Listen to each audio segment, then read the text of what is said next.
to do one of these at home. It's been obviously a very difficult stretch for our young men, and feel for them. They're working their tails off. They've had great attitudes, and it's a young team that's learning. And as coaches, we're kind of learning the identity of this team as well. And coaches are trying to work harder to press the right buttons, and I think we're getting closer. I think on this last road trip we got better defensively, starting with Alabama. Our defense has been better. We just got to stay in there, stay positive with them, and the guys keep working, and hopefully we can get back home in front of our crowd and our fans and loosen up a little bit. It's hard when it all of a sudden starts going the other way. That's hard. I remember that as a student athlete, and scheduling wasn't great. I wish I could have put the Alabama game somewhere else to have a home game before conference play, but we weren't able to get that game anywhere else. So that was a tough sandwich game between Gonzaga, Kentucky, and then the start of the conference season. Nothing's been easy for our young men, and we know that, and adversity's hit us, and now we'll see how tough we are. We'll see the character of the team and character of our makeup, and I can tell you this, we're looking forward to it. We're looking forward to 2 really good days of practice, and then getting at Stanford at 6 o'clock. We're excited about that.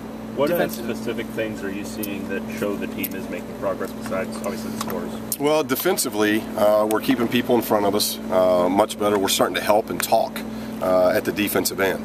And that's encouraging, especially when the offense has been struggling. We've had so many guys, obviously not making a lot of shots. Now, some of that has to do with who we're playing. Kentucky, #1 ranked defense in the country. Utah, #7 ranked team in the country. Gonzaga, #25. So 3 of the last 5 opponents have not only been top 10 teams, they've been top 25 defensive teams, 2 of them top 10 defensive teams. So there's a lot of that happens. So what I've appreciated is the guys have not got down. They've kept fighting, and we have shown improvement. I thought Alabama we guarded well. I thought we came back, and the Colorado game we defended well. We did some good things in the Utah game. Leading scorer was 11 points. Nobody got away from us.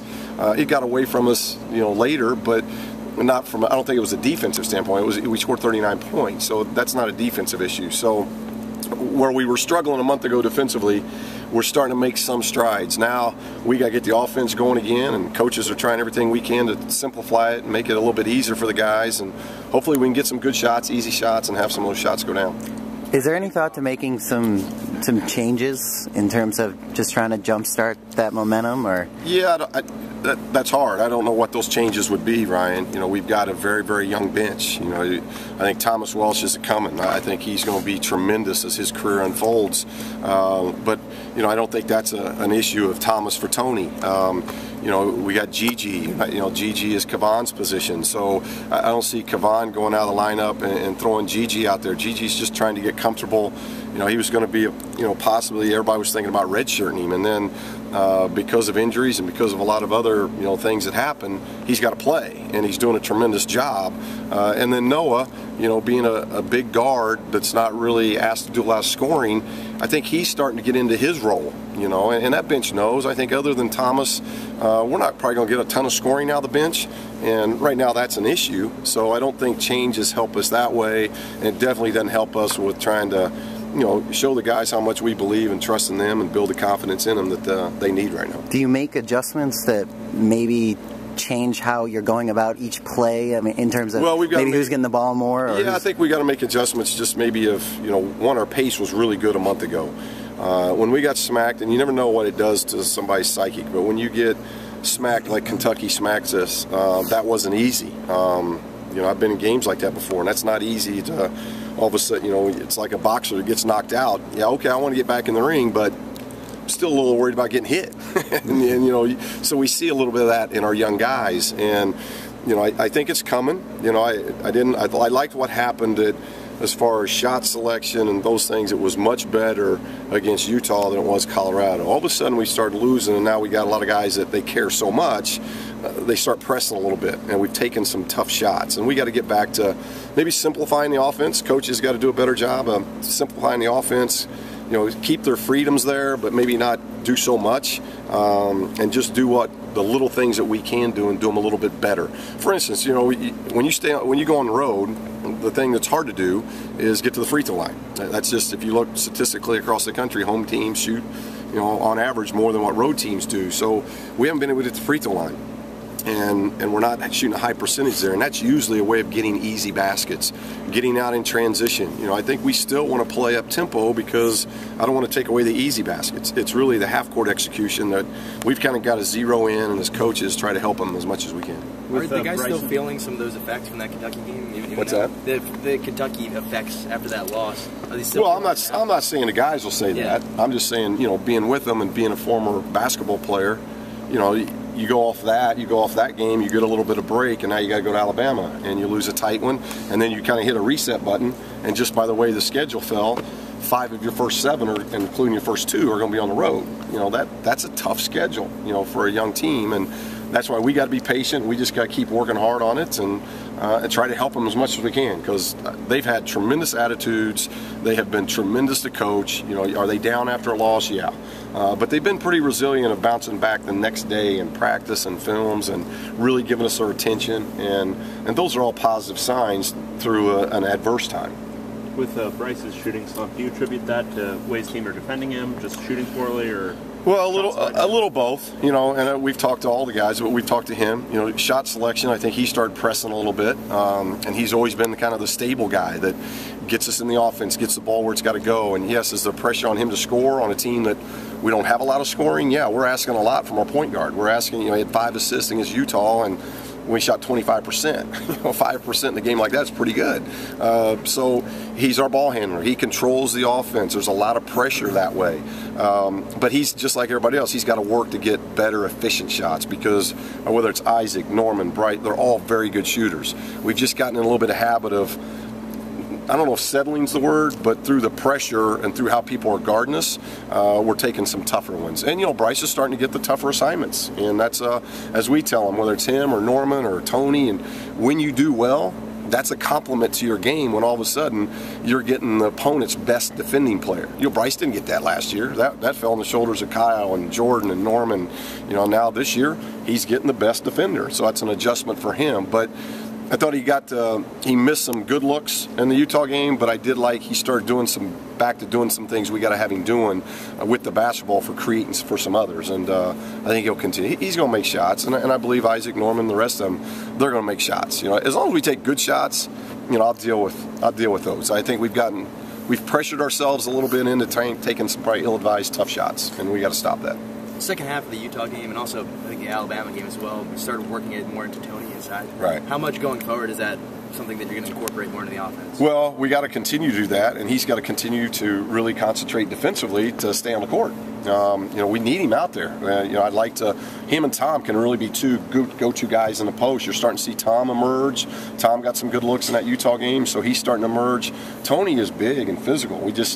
I think, 12.18 minutes. You know, we need to get those minutes closer to 25 minutes to where it's not a foul trouble issue, and that's just positioning defensively. But there's no question, whether it's the foul line, transition, or going to the post, those are 3 ways of getting easy baskets. With Bryce's slump, is that a situation where you just kind of tell him to shoot his way out of it, or is that maybe you tell him to initiate the offense a little bit more and kind of let those things come a little bit more naturally? No, it's not so much shooting more. I think it's being more selective and just doing a good job of making sure they're good shots. You know, I thought he took some tough ones against Colorado. They were much better against Utah. He just didn't make anything. You know, he didn't make anything on that trip last year, so maybe it's just that swing. But, you know, I think it's just as a point, and there's been so much pressure on him of he's not just a point guard that has to distribute, he's a point guard that has to score on this team, because we are challenged a little bit offensively. So I think it's just getting that balance. You know, he's got Isaac going a little bit. I think that happened. He got Tony going in the second half with the ball screen action. So he's just got to continue to work it, just like some of the others, make sure it's a high percentage shot, because we make high percentage shots and not, he's like a lot of our guys. I want to do well so bad, and that's what young players do. They want to please, and they want to do so well that sometimes they end up taking a tough shot, and those are hard to hit. How important is it that he's kind of that guy that grows up first in that way? That he Absolutely. There's just more pressure on him. Mm-hmm. You know, there's more pressure on him because he's the point guard. He's the guy that starts it. So there's no question that falls on his shoulders, and he's going to have to be big enough, tough enough, strong enough to mentally, and I think he is, from what I know about him. He's always responded that way. That he's the leader, so they got to follow in that. So if he takes tough ones, everybody else is going to take tough ones. If he gets good ones and sets people up, then that ball moves, and that's what happens. When you're a point guard, that's, you know, good or bad, it falls on you, just like a quarterback in football. So it doesn't mean it's all their fault or all their good, but that's where it all starts, and he's going to have to continue to work on that. You know, the shooting obviously has been rough the past couple games, but are there other areas on offense that you could point to that there has been some progress? Yeah. The second half, I liked our pick and roll offense. I thought that was better. We started getting the ball inside, and our bigs started posting better. So we've seen spurts of it, and we've seen spurts of our transition game being good. I thought whatever it was, our pace at Alabama was better than what it was Colorado and Utah. Our pace is just slowed, and I think that's probably the anxiety of we're not making much. And it's one of the ways the guys are feeling the pressure, and we gotta, it's not speed them up, but we just have to play at a greater pace. That doesn't mean we're a one pass and shoot. I'm talking about how we run the floor, how we cut, how we go into screens. There's a pace that has to be done at the offensive end. So you execute a cut, you execute a screen, you get a good shot. When your pace is slow, it's hard to get good shots. And so I think we saw some better things at Alabama, but I thought our pace regressed in the first two conference games, and that's what we're going to concentrate here in practice. Is fatigue part of that at all? Oh, I'm sure. Yeah, you know, we were looking at, you know, I think this was, what do we have, 4 guys playing 31, 32 minutes. I don't know if we had a guy last year playing 32 minutes, including Kyle or Jordan. You know, so that's hard. That's tough. And you come, and they're not excuses. Trust me. We know we've lost 5 in a row. We haven't played well. That's on us. But we've lost to some really good teams. Alabama undefeated at home. Colorado's only loss was to a nationally ranked Colorado State team at home. We lost some really good. The others were all ranked in the top 25, so top 10. So we've lost some good teams on the road, other than Gonzaga, with a lot of tough travel. You know, with the holidays, and you know, there's been a lot of tough travel. So I'm sure fatigue has something to do with it. We're trying to do what we can. Maybe we got to monitor what we do in practice, what we do in film session as coaches, trying to help them as much as we can. But you know, would have liked to have had the first 2 home games in the conference. It didn't fall that way.